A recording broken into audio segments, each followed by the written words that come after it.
व्हिडिओकडे. अवंतिका खडके बर्वे ही आपली मैत्रीण आता परांजपेबाईंचा सत्कार शाल, श्रीफळ आणि सन्मानपत्र देऊन करत आहे.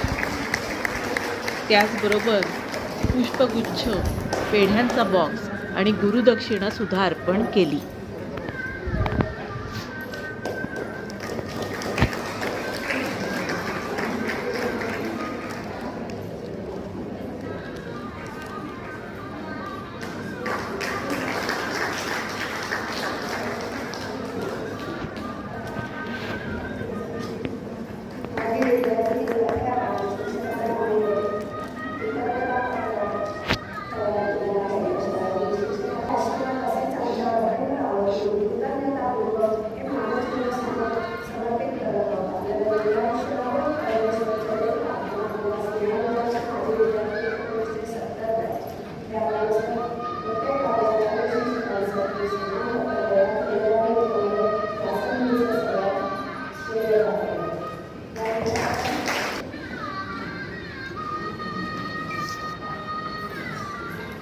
मृदुला गोखले गाडगीळ ही आपली मैत्रीण आता ताम्हणकर बाईंचा सत्कार शाल, श्रीफळ आणि सन्मानपत्र देऊन करत आहे.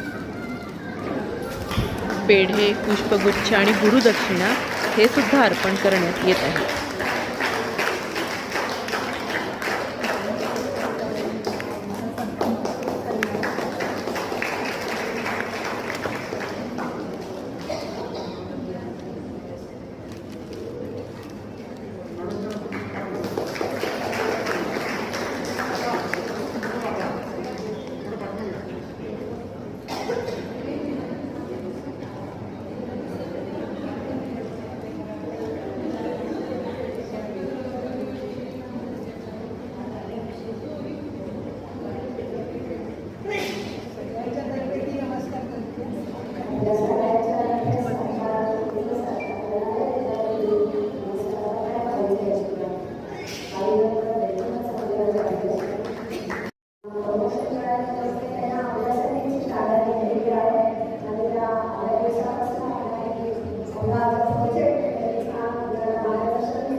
त्यांच्या मोठ्या बहिणीला आदर्श विद्यार्थिनी म्हणून पुरस्कार मिळालेला होता.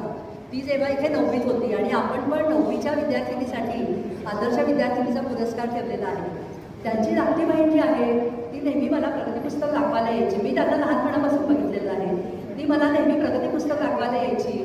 तर मी बापरे, तिला 85%च्या खाली कधीही मार्क नसायचे आणि खूपच हुशार या तिघी बहिणी, अतिशय हुशार.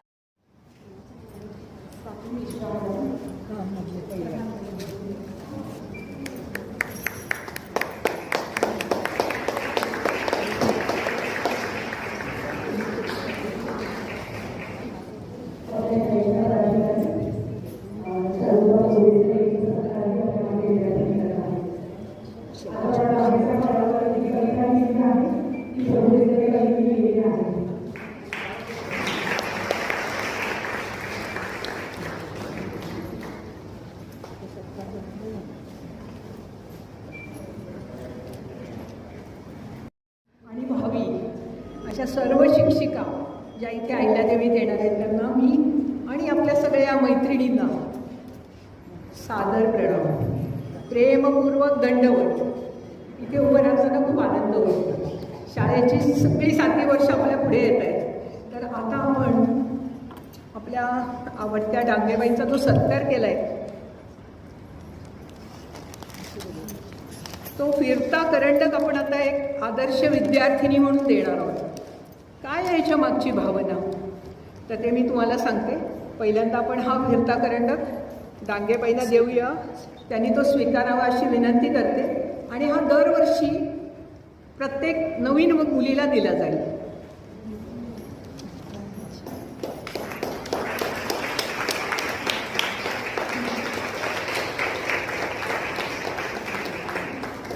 बरं का मैत्रिणींनो आणि गुरुजनांनो, पुण्यात नको, पण मी खूप हिंडली आहे आणि तेव्हा माझ्या लक्षात आलं की ग्लोबल सिटीजन आपल्याला व्हावंच लागतं. तर या जगाच्या व्यासपीठावर उत्तम व्यक्ती म्हणून मान्यता पावण्यासाठी आपण हा फिरता करंडक आपल्या 1970 बॅचतर्फे दिला आहे. हा पुरस्कार मानाचा पुरस्कार आहे आणि तो मिळवण्यासाठी 5वीत ज्या मुली प्रवेश घेतील त्यांना प्रेरणा मिळाली की माझ्या शाळेत असाही एक आहे पुरस्कार की जो मी नक्की मिळवला. विद्यार्थिनीची, प्रत्येक विद्यार्थिनीची आध्यात्मिक बैठक असावी आणि मानवी जीवनमूल्य त्यांना आयुष्यात त्यांनी त्याला अग्रक्रम द्यावा. मानवी जीवनमूल्य म्हणून हा प्रयत्न. कोणती आहे जीवनमूल्य? उच्च आचार विचार, नम्रतेची वागणूक, शिक्षकांप्रती आणि 6 ध्येयांप्रती, दुसऱ्यांना मदत करण्याची तत्परता, सर्वांप्रती प्रेमभाव, खरेपणा, सचोटी. ह्याच्या जोडीला अभ्यासातील गोडी आणि गती हवीच बरं का. अशा असंख्य गुणांची कदर करण्यासाठी हा फिरता करंडक आपण दिलेला आहे. दरवर्षी 9वी वर्गातील, 10वी नाही, 9वी वर्गातील आदर्श विद्यार्थिनीचं नाव या करंडकावर घातलं जाईल. का बरं असं? कारण 9वीची मुलगी 10वीत राहते शाळेत. तिला बघितलं की प्रत्यक्ष ती रोल मॉडेल असते की हिच्यासारखी मी पण होणार, असं प्रत्येकीला वाटलं पाहिजे. आता ह्या मुलीचं नाव 6 वर्ष त्या करंडकावर लिहिलं गेलेलं जाईल. कारण पुढचीला मिळालं तरी हिचं नाव असणारच आणि 6 वर्षानंतर पहिलीचं नाव काढता येईल. तर असा हा मानाचा कप आपण शाळेला एक आठवण म्हणून. कारण काय माहिती का, शाळेत पहिल्या आलेल्या मुलींना बक्षीस मिळतात, स्पोर्ट्समधली बक्षीस मिळतात, ऑलराऊंडरला बक्षीस मिळतं. पण ही जी मानवी मूल्य आहेत ज्याची आपल्याला सगळ्यांना किंमत आहे, आपल्या सगळ्या मैत्रिणी तशा आहेत, त्याच्याशिवाय का आपण एवढे इथे आज आलो. तर म्हणून हा फिरता करंडक तुम्ही स्वीकारलात म्हणून आम्हाला खूप आनंद झाला. धन्यवाद. डांगेबाईंना काय दिले की कोणती पुस्तक आहेत मॅडम? शाळेला अभिमान वाटावा अशी ही पुस्तकं. ही पुस्तकं आपल्या वर्गातल्या वर्गमैत्रिणींनी लिहिलेली आहेत आणि ती आज पुण्यामध्ये मेहता प्रकाशन यांनी ती सुप्रसिद्ध केली आहे. दुर्दैवाने ती मैत्रीण आज आमच्या हयात नाही आणि तिचं नाव आहे, डोळ्यात पाणी येतं, विनीता गद्रे जोगळेकर. आपली सर्वांचीच प्रेमळ, हुशार, लाघवी अशी मैत्रीण. हो ना ग, कोणी याला काही म्हणणार नाही. विनीताने इंग्रजीतील हा खजिना, इंग्रजी भाषेतली सुंदर सुंदर पुस्तकं आपल्या मराठी मायबोलीत इतकी सुंदर अनुवाद केला आहे की मी जेव्हा तिने पुस्तक मला दिलं वाचायला तेव्हा मी म्हटलं, विनीता अगं हे पुस्तक मराठीतच लिहिल्यासारखं वाटतंय, अनुवाद वाटतच नाही, इतकं सुंदर पुस्तक आहे. यात लेखिकेचं कौशल्य आहे. मराठीला उंच स्तरावर नेण्यासाठी, उंच स्तरावर विराजमान करण्यासाठी ती यशस्वी झाली आहे. गुरुजन या चारही पुस्तकातून विविध वयोगटातील स्त्री मनाचे कंगोरे अगदी हळुवारपणे उलगडलेले आहेत. आपल्या शाळेच्या या छोट्या मैत्रिणींना ते प्रेरक ठरतील अशी आशा आहे, विश्वास आहे. आता ही कोणती पुस्तकं आहेत? तर पहिलंच गंमतशीर नाव आहे त्याचं, chicken soup for the sister's soul, part 2. Part 1 तिने नाही केला. आता ह्याच्यामध्ये काय आहे तर निरनिराळ्या देशातल्या, भारतातल्या नाही, निरनिराळ्या देशातल्या बहिणी बहिणी एकमेकींशी कशा वागतात, त्यांच्या नात्यातला भावबंध आहे. रांगड्या, बोचऱ्या आणि भेदक छटांसकट पाहायला मिळेल. आपण हे आपल्या बहिणींशी अशाच वागतो ना गं, कधी मारतो, कधी प्रेम करतो. तर हे पुस्तक तसंच दुसरं एक पुस्तक आहे, chicken soup for the soul, Indian woman. आता भारतीय स्त्रियांसाठी, आणि त्या कोणत्या भारतीय स्त्रिया तर कन्या, विद्यार्थिनी, माता, भगिनी अशा या सगळ्या स्वरूपातील ज्या स्त्रिया आहेत त्यांच्यापुढे आलेले पेचं प्रसंग आहे आणि त्या कशा ते हँडल, कसं त्याच्यावरती सोल्युशन शोधतात हे आपल्याला मिळेल. तिसरं पुस्तक जरा गंभीर आहे, एका सैनिकाचा मृत्यू. ह्याच्यामध्ये ब्रिटिश मानसोपचार, समुपदेशक आईचं मन तिच्या एका तरुण सैनिक मुलाच्या हकनाक मृत्यूने कसं गलबलतं. जी बाई मानसिक उपचार करते तिचंच मन कसं होतं. त्या विमनस्क मनस्थितीची ही प्रतिनिधी कहाणी आहे. आता विनीताचं पहिलं पुस्तक, क्षितिजा पार. ह्याच्यामध्ये एका निर्वासित अफगाणी मुलीची तग धरून राहण्याची मर्मवेदक कहाणी आहे. आणि आता आपण त्याचं प्रत्यक्ष थोडंसं झलक पाहणार आहोत आणि मी चित्रा कामंतरला बोलवते तर ती थोडंसं वाचून दाखवेल आपल्याला, म्हणजे तुमच्या लक्षात येईल हे आम्ही का दिलं आहे. कारण अवघड परिस्थितीत एखाद्या स्त्रीच्या मनाने कसं राहावं, कसं फाईट करावं. आणि दुसरी गोष्ट अशी आहे की नारायणी, प्रत्येक स्त्री ही नारायणी असते, तिच्यातली शक्ती फक्त आपल्याला जागरूक करायची असते. तर अशा अवघड परिस्थितीतून तिची बाहेर येते. तर आता आपण हे पुस्तक छान आहे ते वाचू. मॅडम तुम्ही ते अवश्य वाचा. ही चारही पुस्तकं तुम्हाला शक्य असेल तर डिजिटलाइज करा आपल्या लायब्ररीसाठी. आणि म्हणून आम्हाला असं वाटलं की हे विशेष आहे. नमस्कार मैत्रिणींनो. तर आज मी विनीताचं पुस्तक तुम्हाला फक्त थोडंसं पुस्तकाविषयी जी तिने लिहिलेलं आहे, म्हणजे प्रास्ताविक म्हणू किंवा प्रस्तावना म्हणू, तेवढं फक्त मी तुम्हाला सांगते. त्याच्यावरून आपल्याला देखील कळेल. मला शाळेत जायला फार उशीर झाला होता आणि तेवढंच फक्त माझ्या डोक्यात होतं. मी भराभर पाठ तुडवायला लागले आणि दुसऱ्या क्षणी माझ्या डोळ्यासमोर काजवे चमकले, पायाखालची जमीन सरकली, मातीचा धुराळा उडाला आणि सगळं क्षणात शांत झालं. मी जमिनीवरून उठून बसण्याचा प्रयत्न केला. भोवती पुरुषांचा, मुलांचा गराडा होता. एखादी दुसरी कोणी मुलगी असेल, पण एकही मोठी बाई नव्हती. सगळे डोळे विस्फारून माझ्याकडे बघत होते. फिके पडलेले त्यांचे चेहरे भयानक दिसत होते, ओठ हालत होते, पण त्यांचा आवाज माझ्यापर्यंत काही पोचतच नव्हता. आणि माझ्या कानात एक कर्कश आवाज घुमत होता. फराहची ही विलक्षण कहाणी त्या पुस्तकातल्या मालिकेचं नाव आहे फराह. जेव्हा माझ्या वाचनात आली तेव्हा ती मराठी वाचकांच्या पुढे आणावी असं मला प्रकर्षाने वाटलं. अफगाणिस्तान मुजाहिदीन आणि रशियन कम्युनिस्ट यांच्यात युद्धाचा भडका उडालेला असताना अगदी त्याच वेळी फराह अहमदी ह्याचा जन्म होतो. पोटापाण्यासाठी निवाऱ्यासाठी हजारोंच्या संख्येने येणाऱ्या निर्विसांतांमुळे तिचं काबूल दिवसेंदिवस फुगतच चाललेलं होतं. वाहतुकीचा गोंगाट, आसपासच्या खेळणाऱ्या मुलांचे आवाज एखाद्या शाळेत जाणाऱ्या मुलीला जितके परिचयाचे वाटतात तितकीच बंदुकीच्या फैली आणि डोक्यावरून घरघरच जाणारी लढाऊ विमानं यांना फराह सरावलेली होती. शाळेत वर्गीने निघालेल्या फराहचा पाय एका सुरुंगावर पडतो आणि क्षणार्धात तिच्या हृदयातून सगळी स्वप्न आणि आशा आकांक्षा चक्काचूर झालेल्या. क्षणार्धात आपली अखंड भावंड आणि फराह वडिलांना गमावते. त्यावेळी तिचं वय फक्त असतं 9 वर्षाचं आणि तिचं सगळं जगत उद्ध्वस्त होतं. पण अशा वेळी सर्वसामान्य माणसं किंबहुना अज्ञात व्यक्तीचेही दुसऱ्यांचं प्राण वाचवायला पुढे येतात. त्यांच्या मनात उमेद जागवतात. याचा फराहांना हळूहळू साक्षात्कार होतो. एक काय काबायमचा गमावलेली फराह अम्मीसह अफगाणिस्तानातून पलायन करते. पाकिस्तानात वेट्याच्या निर्वासितांच्या छावणीत असह्य थंडीत दिवस काढताना अम्मीचा एकमेव आधार असतो फक्त 12 वर्षाची फराह. आणि अम्मीचं जीव वाचवण्याचं आव्हान असतं फक्त त्या फराहपुढे.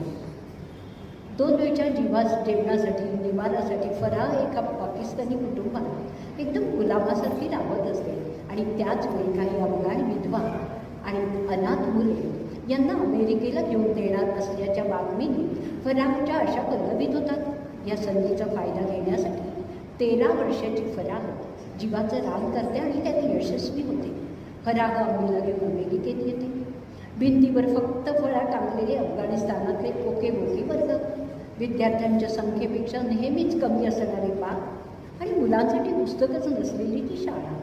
रॉकेटचा मारा, बॉम्ब हल्ला यामुळे काबूलमधले बहुधा शाळांना सुट्टीच असायची. आणि याउलट अमेरिकेतील कुमारावस्थेतील मुलांकडे स्कूल पेज यामध्ये भाग घ्यायचा की नाही, नृत्याचे धडे कोणी गिरवायचे, कोणत्या कॉलेजला प्रवेश घ्यायचा, असे अनेक प्रश्न असतात. आणि या सगळ्यात अमेरिकेतल्या आधुनिक वातावरणात मुलीचे अफगाणी संस्कार मागे तर पडणार नाहीत ना, ही भीती अम्मीला सतत छळत राहते. आणि अफगाणिस्तानातलं बालपण आणि अमेरिकेतील आता तारुण्यावस्थेतील आयुष्य या सगळ्यांचा प्रवास या पुस्तकात आहे. फराह म्हणते, या सगळ्या प्रवासात माझी भूमिका एखाद्या कुटुंब प्रमुखाची असते आणि आम्ही हे माझं छोटंसं मूल आहे. विलक्षण परिस्थितीचा मुकाबला करताना आम्हीला आलेली विमनस्कता फराहला अनुभवलेली आहे. पण आता अमेरिकेत आल्यानंतर तिच्या प्रकृतीत झालेली सुधारणा, तिचा शांत समाधानी चेहरा पाहून फराहला वाटतं की आयुष्यात माझ्या हातून एकतरी चांगली गोष्ट घडली, ती म्हणजे मी अम्मीला वाचवू शकले. अनेक आणीबाणीच्या प्रसंगात फराहला विलक्षण माणुसकीचं दर्शन मिळतं. आपली प्रेमाची माणसं आपण गमावतो, पण प्रेम नाही त्याचा तिला अनुभव येतो. जखमी झाल्यावर तिला हॉस्पिटलात दाखल करणारे तिचे शेजारी, जर्मनीत भेटलेली क्रिस्टिना, अफगाणिस्तानातून पलायन करताना भेटलेली गुलाम अली आणि अमेरिकेतील तिची दुसरी अम्माच होऊन राहिलेली ॲलिस लीड्स, या सर्वांच्यात तिला दिसतो माणुसकीचा जरा. आणि तिला वाटतं या सर्वांनी मला खऱ्या अर्थाने वाचवलं. फराह आता झपाट्याने वाढते. गतकाळातील आठवणी तिच्या मनात सतत कुठेतरी जाग्यात असतात. पण आता त्याला जाच वाटत नाही आहे. आणि ती अफगाणी आहे आणि अमेरिकनही आहे. शिकण्याचं, काम करण्याचं, स्वतःच्या पायावर उभं राहण्याचं इतकंच काय आपला मार्ग निवडण्याचं स्वातंत्र्य आता तिला मिळालं. स्वतः अपंग असलेली फराह आपल्या मातृभूमीतल्या अपंगांसाठी काम करू इच्छिते. 12-13 वर्षाची अपंग मुलीसुद्धा प्रतिकूल परिस्थिती आपल्या कुटुंबाचा भार आपल्या शिरावर घेते आणि स्वतःची उन्नती करून देऊ शकते. याचं फराह एक चांगलं बोलतं उदाहरण आहे. आणि तिची गोष्ट मराठी वाचकांपर्यंत पोचता यावी आणि ती आली हा मोठा आनंदाचीच काळ होता. आणि ती गोष्टही आहे. आणि याचं सर्व श्रेय मेहता प्रकाशनाला विनिता जोगळेकर.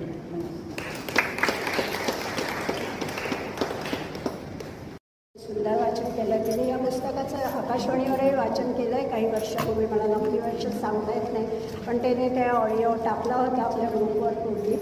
तर आणि ती अतिशय खूप छान तिच्या गोड मधुर आवाजात हे वाचन ऐकताना तर फारच आपण भारावून जातोच, पण पुस्तक वाचतानाही आपण क्षितिजा पार ही विशेषतः फार लहान मुलीच्या आयुष्यात आपण अवघणात काय चाललंय पाहतोच. हे असं वर्षानुवर्ष चालूच आहे, तेव्हा फार अतिशय बॉम्बस्फोट तिच्या आयुष्यात होत असतात आणि त्यावेळेस तिने त्यातून कसा मार्ग काढला गेला, तिचे सगळे घरातील पुरुष मंडळी त्या बॉम्बस्फोटात मारली गेली, तिचा पाय अधू झाला आणि त्या अधू परिस्थितीत तिने जीवनाशी कसा सामना दिला हे तिने आत्ता सांगितलं आहे. आणि त्याची पूर्ण डिटेल स्टोरी तुम्हालाही कधी घेऊन वाचावं असं वाटलं तर मेहता प्रकाशनकडनं ते क्षितिजा पार आम्हाला विदिताने ती असतानाच गिफ्ट म्हणूनच दिलं होतं, पण त्याची आणखीन एक पुस्तकं आहेत जसा त्याचा उल्लेख वासंतीने केलाच आहे.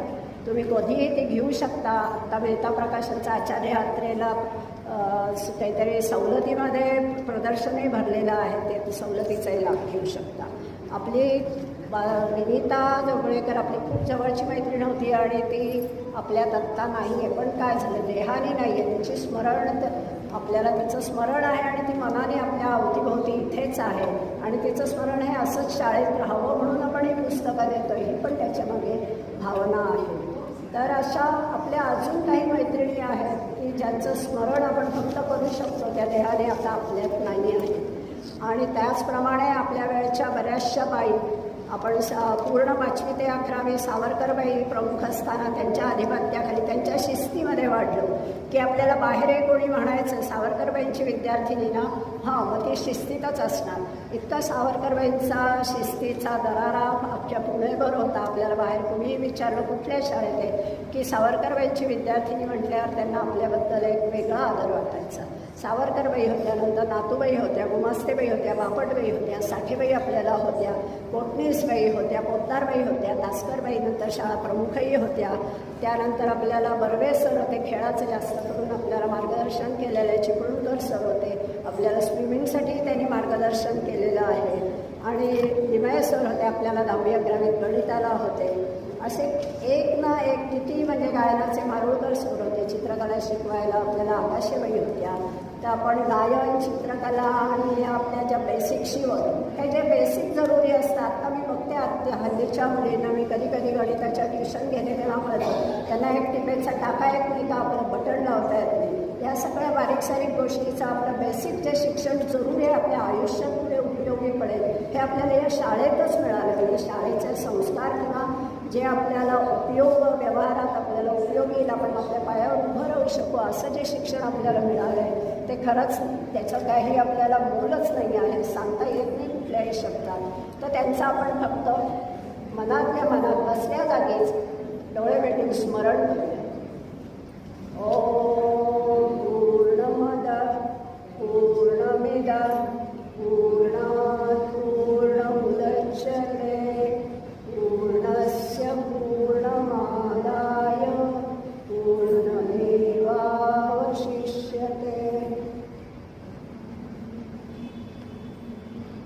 धन्यवाद. आपल्या सगळ्या गुरूंचं स्मरण झालेलं आहे. यानंतर आपली मैत्रीण यशस्वी कुलकर्णी तिचं मनोगत व्यक्त.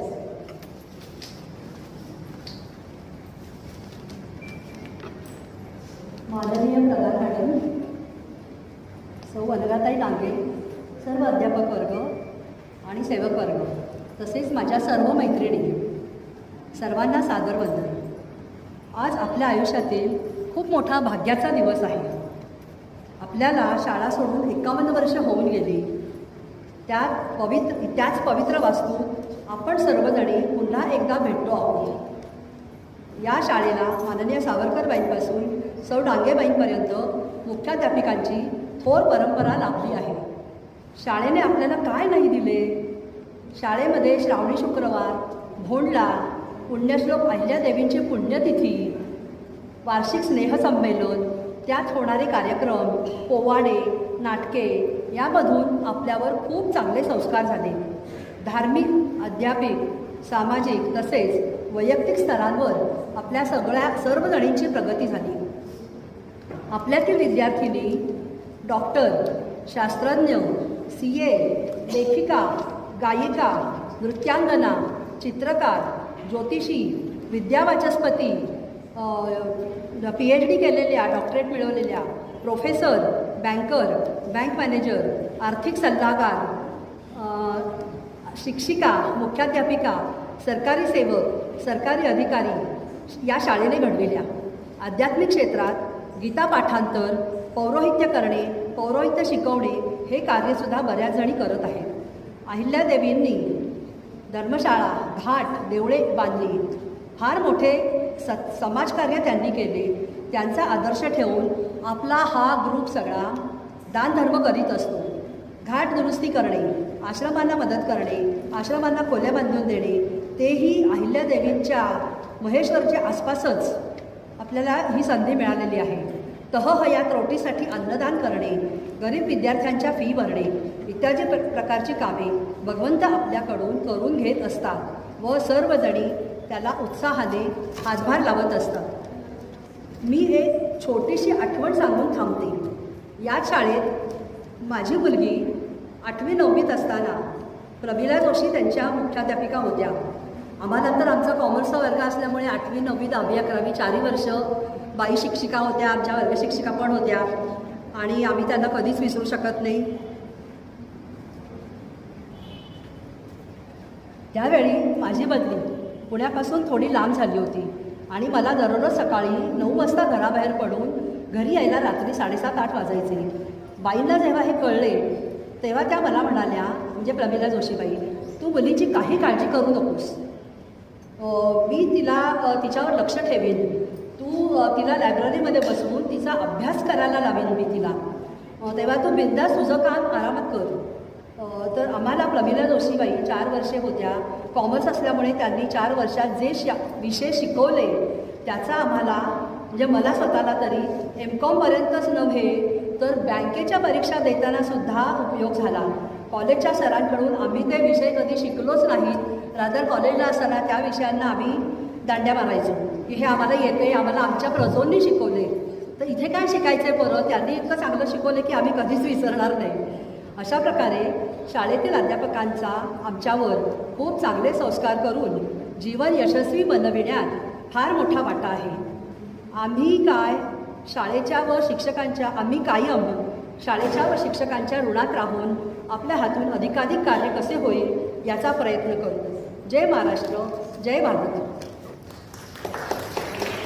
आपल्या 2 मैत्रिणी अमेरिकेत आहेत आणि त्यांचं सगळं लक्ष इथे आता लागलेलं आहे की आपला कार्यक्रम आपल्याला जाता येत नाही आणि कसा काय कार्यक्रम होतो आहे.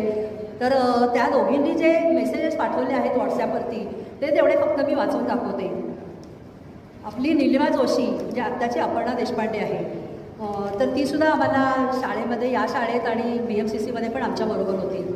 तर ती असं म्हणते आहे की I feel lucky to be a part of such an institute, DES first, नवीन मराठी, then Ahilyadevi and BMCC. Especially when Savarkar Bai was there, those were the best days of Ahilya Devi. We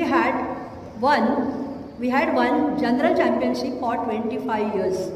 I am very proud to be Ahilya Devian. I have great memories and made some lifelong friends. नंतर विजया गुरनानी म्हणून आहे, तिने पण message पाठवलेला आहे.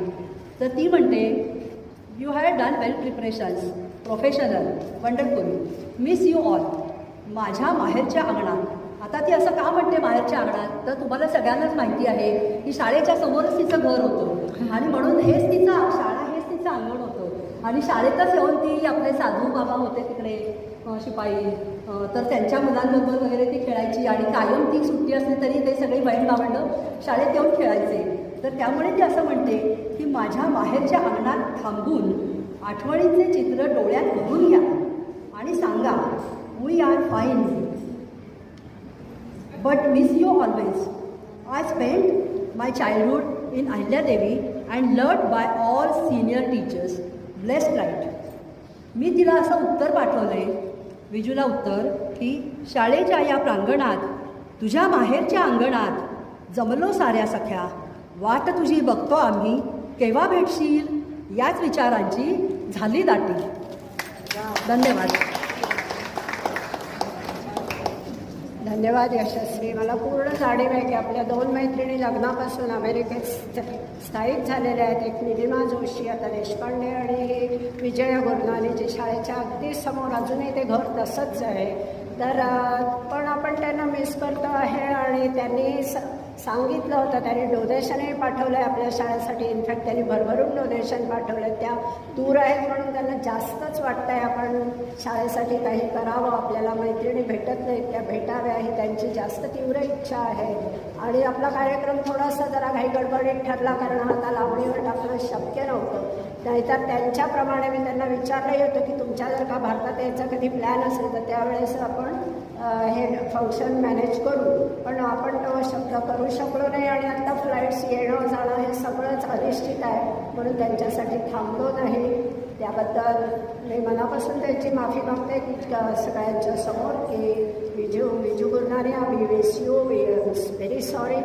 तसंच निलिमा ती माझी तर फारच क्लोज मैत्रीण आहे. I miss you, we miss you for this function, but you will definitely enjoy seeing our video. Thank you.